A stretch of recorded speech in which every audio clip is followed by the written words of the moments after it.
Dans une ville russe aux rues gelées et aux maisons en bois abîmées par le froid, la lumière pâle du matin semblait à peine effleurer les toits en ardoise et les ruelles étroites, figées sous un manteau de neige.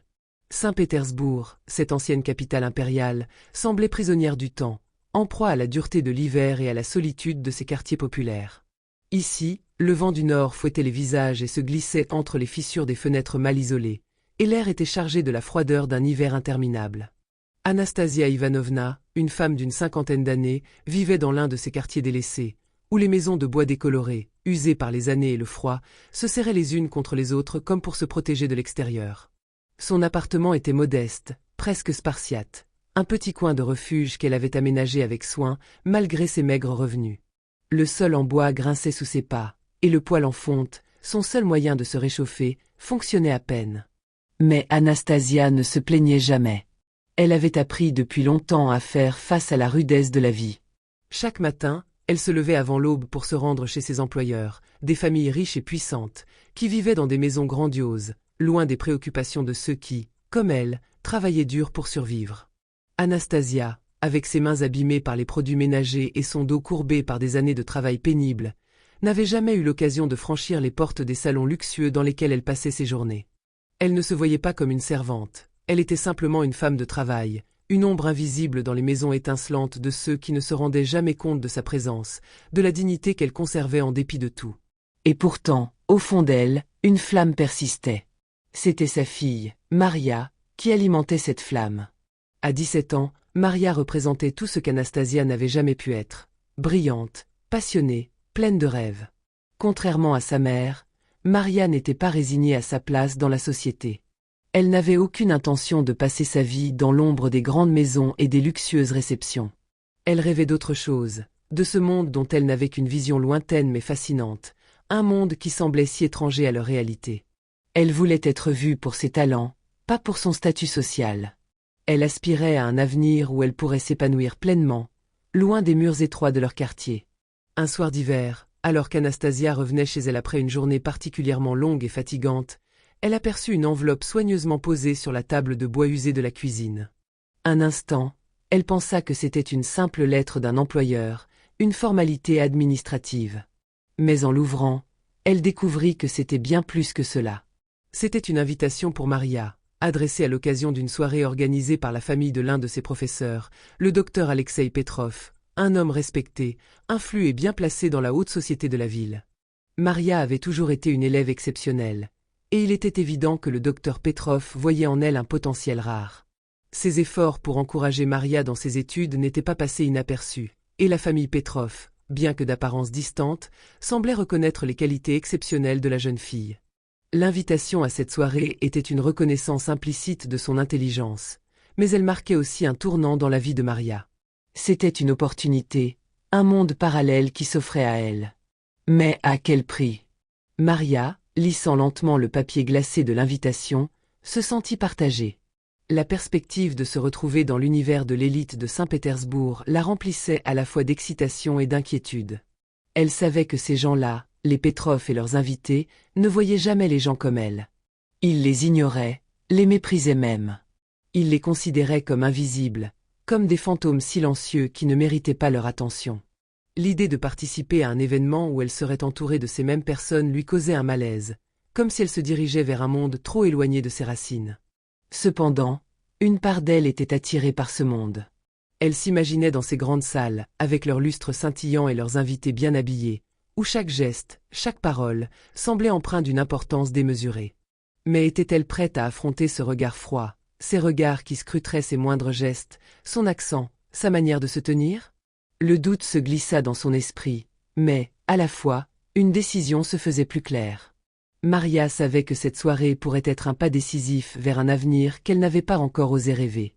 C'était une chance, une occasion unique de montrer qu'elle valait bien plus que ce que le monde attendait d'elle. Mais elle devait encore franchir cette première étape, se rendre à cette réception et affronter ce monde qui, à ce moment, semblait aussi accueillant qu'une mer glacée.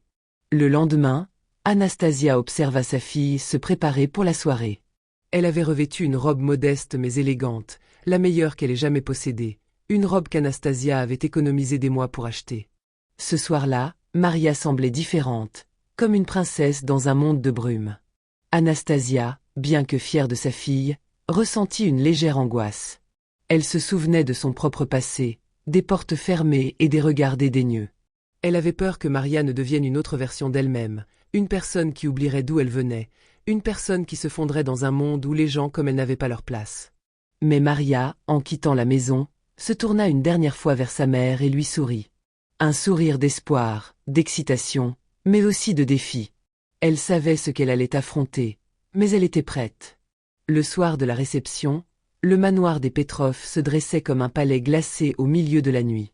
Les flocons de neige tombaient lentement, recouvrant les pavés d'une fine couche blanche, tandis que les grandes fenêtres ornées de givre reflétaient les lueurs chaleureuses des lustres de cristal. À l'intérieur, le parquet brillait sous les pas feutrés des invités, et les murs étaient habillés de tentures rouges et or, témoignant de la richesse de cette famille établie depuis plusieurs générations dans l'aristocratie intellectuelle de Saint-Pétersbourg. Maria, vêtue de sa robe la plus simple, une modeste tenue bleue que sa mère avait raccommodée à la main, se sentait immédiatement étrangère à ce monde. Son manteau élimé contrastait cruellement avec les capes de fourrure et les étoffes de soie que portaient les autres jeunes filles. Lorsqu'elle franchit la porte d'entrée, une brève onde de silence traversa l'assemblée, suivie de quelques chuchotements étouffés. Elle était cette silhouette frêle, seule, venue d'un autre monde, celui que les convives préféraient ignorer, celui des petites gens. La grande salle de bal, illuminée par un gigantesque lustre de cristal, résonnait de conversations feutrées, de rires discrets, et du cliquetis des coupes de champagne. Maria marchait lentement, ses pas résonnant sur le marbre comme un rappel de son isolement. Elle ne savait où poser ses mains, ni où diriger son regard. Personne ne l'accueillit, hormis un rapide hochement de tête du docteur Petrov, trop occupé à discuter politique avec d'autres professeurs de l'université. Les convives la contournaient sans même la voir, comme si sa présence dérangeait l'harmonie subtile de leur univers codifié. Elle comprenait alors que son intelligence, qui lui avait valu cette invitation, n'avait ici aucune valeur face aux lignées, aux patronymes et aux fortunes anciennes. Soudain, la voix d'Irina Petrov, éclatante et chargée d'une ironie à peine dissimulée, fendit l'air. « Allez, Maria, viens donc danser avec nous. » La jeune héritière souriait, mais ses yeux brillaient d'un amusement cruel. Ce n'était pas une invitation, mais une mise à l'épreuve, un piège soigneusement tendu. Autour d'elle, les rires fusèrent, polis, mais moqueurs. Un murmure parcourut l'assemblée, un murmure de supériorité, comme si l'on s'apprêtait à assister à un petit théâtre grotesque. Maria sentit le rouge lui monter aux joues. Son cœur battait à tout rompre dans sa poitrine. Elle pensa à fuir. Mais quelque chose, une voix profonde en elle, s'éleva plus fort que sa peur. Elle se rappela les heures passées dans les ruelles de son quartier, où la musique populaire accompagnait les fêtes modestes de voisins unis. Elle se rappela les gestes précis que sa mère lui avait appris, en secret, entre deux lessives, quand elle dansait pour oublier la fatigue et la misère. Elle fit un pas, puis un autre, jusqu'à se placer au centre de la pièce. Le cercle s'ouvrit autour d'elle, tel un colisée silencieux où tous attendaient sa chute. La musique commença, un air traditionnel, rapide et exigeant, choisi avec légèreté par les musiciens. Un test de plus, peut-être. Maria ferma les yeux un instant. Quand elle les rouvrit, elle n'était plus cette jeune fille pauvre au milieu des riches. Elle était une flamme. Une tornade. Ses bras se levèrent avec grâce, ses pieds se mirent à frapper le sol avec une maîtrise inattendue. Les rires moururent. Les regards changèrent. Chaque mouvement, précis et inspiré, semblait raconter une histoire, celle d'un peuple oublié, d'une jeunesse brisée par les barrières sociales, mais toujours vivante, toujours fière. Sa danse n'était pas seulement belle. Elle était bouleversante. Le silence s'installa peu à peu. Même les conversations en sourdine cessèrent. Le regard d'Irina se figea, incapable de comprendre ce qu'elle voyait. Docteur Petrov, debout au fond de la salle, croisait les bras, visiblement troublé, comme s'il redécouvrait son élève sous une lumière entièrement nouvelle. Certains convives échangèrent des regards gênés, se demandant comment cette fille, issue de rien selon leurs critères, pouvait dégager une telle puissance. Quand la musique s'arrêta, il fallut quelques secondes avant que les applaudissements n'éclatent. Pas immédiat, mais sincère. Maria salua avec humilité, ses joues encore rouges, puis recula, prête à regagner l'ombre. Mais elle n'était plus invisible. Elle avait, sans le vouloir, brisé une barrière. Le regard des autres avait changé. Dans une salle où tout semblait écrit d'avance, elle venait d'improviser un nouveau chapitre. La performance de Maria n'était pas seulement un spectacle, c'était un bouleversement, un moment de rupture silencieuse dans l'ordre établi de cette société figée dans ses privilèges. Elle n'avait pas simplement dansé, elle avait ébranlé un monde. Sur la piste, chaque mouvement avait été une parole muette, chaque geste une réponse à ceux qui la regardaient d'en haut. Quand la musique s'arrêta, un silence lourd tomba sur la salle, un silence plus éloquent que n'importe quelle ovation. Maria se tint droite, haletante, les joues rougies par l'effort et l'émotion. Elle venait de livrer bien plus qu'une danse. C'était une déclaration, une rébellion, un cri d'existence. Après la performance, elle regagna sa place d'un pas mesuré, la tête haute. Autour d'elle, les conversations reprirent, mais leur ton avait changé. Les regards n'étaient plus teintés de mépris ou d'indifférence, mais d'un mélange de surprise, de trouble, et chez certains, d'un respect mal assumé. Ce qui devait être un divertissement moqueur s'était retourné contre les spectateurs eux-mêmes, les forçant à voir en elle autre chose qu'une domestique bien née ou une curiosité exotique. Maria, sans le vouloir, venait de fissurer la façade brillante de leur monde. La famille Petrov, prise au dépourvu par cet éclat, tenta de sauver la face en félicitant Maria. Irina elle-même, troublée, lança un compliment maladroit, tandis qu'Alexei Petrov, le professeur de Maria, dont les yeux s'étaient écarquillés durant toute la prestation, gardait un silence inquiet. Plus tard, on l'invita à d'autres réceptions, à des dîners, des salons littéraires. Elle devint l'élève prometteuse, la jeune prodige, dont on pouvait se vanter de connaître le nom. Mais Maria savait que cette reconnaissance, si soudaine et conditionnelle, n'effaçait rien des humiliations passées. Ce n'était pas l'acceptation qu'elle cherchait, mais la justice, la légitimité, l'égalité. Elle rentra chez elle tard dans la nuit, le cœur chargé d'un mélange étrange. Elle se sentait apaisée par l'acte accompli, fière d'avoir tenu tête, mais aussi en colère contre l'hypocrisie de ce monde où il fallait prouver sa valeur pour mériter un regard.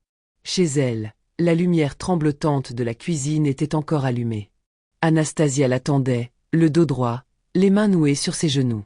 Elle n'avait pas assisté à la réception, mais elle savait que quelque chose avait changé. « Tu as choqué tout le monde, Maria, dit-elle, un sourire discret sur les lèvres, mais ses yeux brillaient d'une inquiétude sincère. Mais tu as aussi montré ta force. Ne les laisse jamais t'oublier.